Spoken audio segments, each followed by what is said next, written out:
A mother and her 3 kids were out for a picnic in an area of the park that has a small lake. One is 6 and one is 5. The other is about 3. She's watching them all really closely, and according to her, she never lets them out of her sight at any time. She never saw anyone else in the area either, which is important. She packs their stuff up and they start to head back to the parking area. Now, this lake is only about 2 miles into the woods, and it's on a very clearly established trail. It's almost impossible to get lost getting from the parking area to it, unless you're deliberately going off the trail like an imbecile. Her kids are walking in front of her. When she hears what sounds like someone coming up the path behind her, she turns around, and in the 4 or so seconds that she's not looking, her 5-year-old son vanishes. She figured he stepped off the trail to pee or something, and she asks the other 2 where he went. They both tell her that a big man with a scary face came out of the woods next to them, took the kid's hand, and led him into the trees. The 2 remaining kids didn't seem upset. In fact, she says later that it seems like they'd been drugged. They're sort of spacey and fuzzy. So of course she freaks out, starts looking frantically in the area for her kid. She screams his name, and she says at one point she thinks she heard him answer her. Now obviously she can't go blindly running into the woods, she's got the other 2 kids, so she calls the police and they send us out immediately. We respond, and we start to search for him. Over the course of the search, which spans miles, we never find a single trace of the kid. Canines can't pick up a scent, and we can't find any clothing or broken bushes or literally anything that would signify a child being there. Of course, there's suspicion about the mother for a while, but it's pretty clear that she's completely destroyed by the whole thing. We look for the kid for weeks, and with a lot of volunteer help. But eventually, the search peters out, and we have to move on. The volunteers keep searching though, and one day we get a call on the radio letting us know that a boy has been found and needs to be recovered. They tell us the location, and none of us can believe it. We figure it has to be a different kid. We go out there, about 15 miles from the site where he vanished, and sure enough, we find the body of the kid we'd been searching for.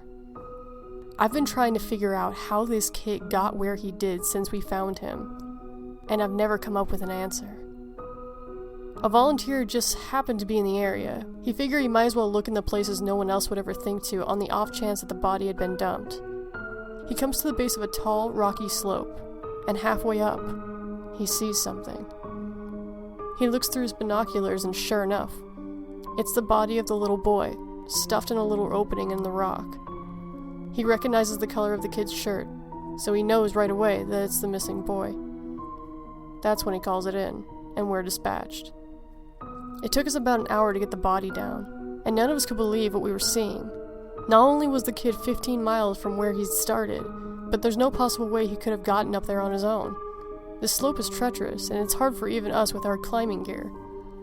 A 5-year-old boy had no way of getting up there, of that I'm certain. Not only that, but the kid doesn't have a scratch on him. His shoes are gone, but his feet aren't damaged or dirty, so it wasn't as if an animal had dragged him up there. From what I can tell, he hadn't been dead that long. He'd been out there for over a month by that point, and it looked like he'd only been dead for, at most, a day or 2. The whole thing was unbelievably strange. It was one of the most disconcerting calls I had ever been on. We found out later that the coroner determined that the kid had died from exposure. He'd frozen to death, probably late at night, 2 days before we'd found him. There were no suspects, and no answers. To date, this is one of the weirdest things I've ever seen.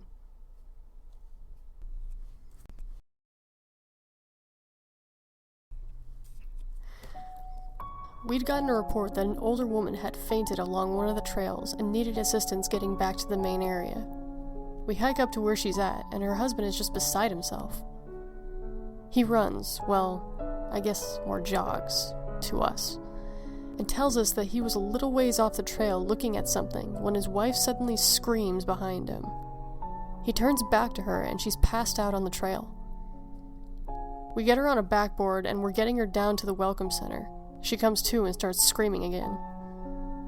I calm her down and asked her what happened. I can't remember verbatim what she said, but essentially what happened was this. She'd been waiting for her husband when she starts hearing this really strange sound.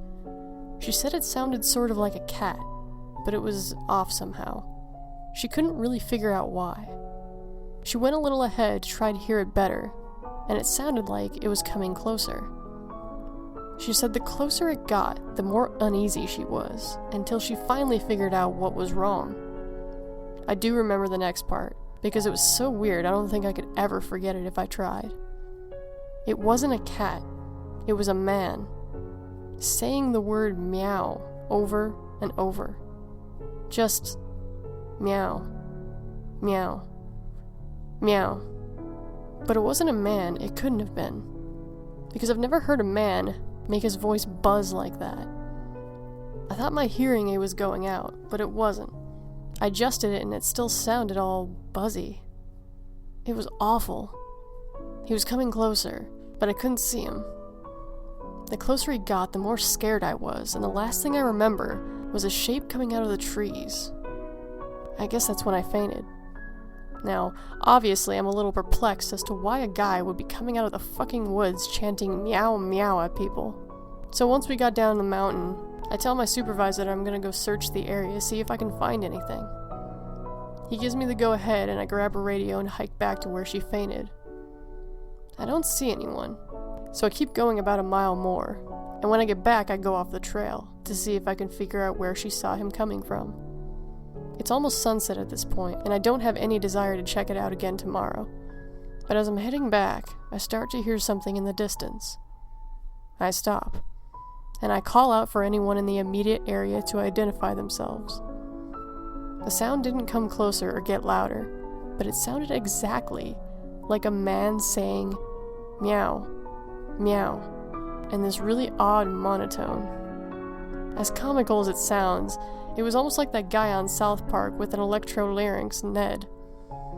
I go off the trail in the direction that I think it's coming from, but I never seem to get any closer. It's almost like it's coming from all directions. Eventually, it just sort of fades out, and I ended up going back to the Welcome Center. I didn't get any further reports like that, and even though I went back to that area, I never heard that exact sound again. I suppose it could have been some stupid kid out there fucking with people, but even I had to admit it was weird.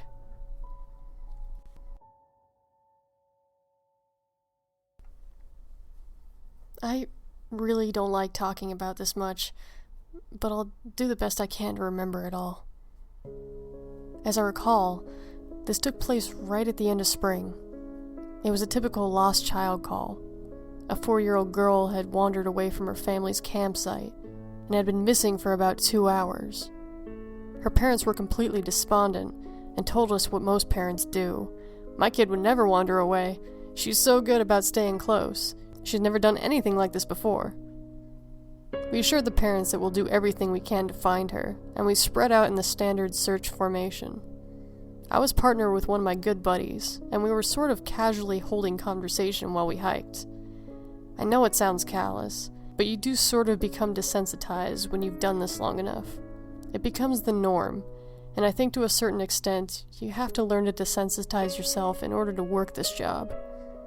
We search for a good 2 hours, going well beyond where we think she'll be, and we come out of a small valley where something makes us both stop in unison. We freeze and look at each other. There's almost a sensation like a plane depressurizing. My ears pop, and I have this odd sensation that I've dropped about 10 feet. I start to ask my buddy if he felt that, but before I can, we hear the loudest sound I've ever heard in my life. It's almost like a freight train passing directly by us, but it's coming from every direction at once, including above and below us. He screams something at me, but I can't hear him over the deafening roar. Understandably freaked out, we looked all around us, trying to find the source of the sound, but neither of us can see anything. Of course, my first thought was a landslide, but we're nowhere near any cliffs, and even if it were, it would have hit us by now. The sound goes on, and we're trying to yell at each other, but even standing close together, we couldn't hear anything but this sound. Then, as suddenly as it starts, it stops, like someone threw a switch and cut it off. We stand there for a second, perfectly still, and slowly, the normal sounds of the woods come back. He asked me what the fuck just happened, but I just kinda shrug. and we stand there looking at each other for a minute. I get on the radio and ask if anybody else just heard the end of the fucking world, but no one else hears it, even though we're all within shouting distance of each other. My buddy and I just sort of shrug it off, and we keep going. About an hour later, we all check on our radios, and no one's found the little girl. Most of the time, we won't search when it gets dark, but because we don't have any kind of lead on her, a few of us decide to keep going, including me and my buddy. We keep close together, and we're calling out for her every couple of minutes. At this point, I'm hoping beyond hope that we can find her because, while I may not like kids, the idea of them being out all alone in the dark is awful. The woods can be intimidating to kids in the daylight, and at night, well, it's a whole different beast.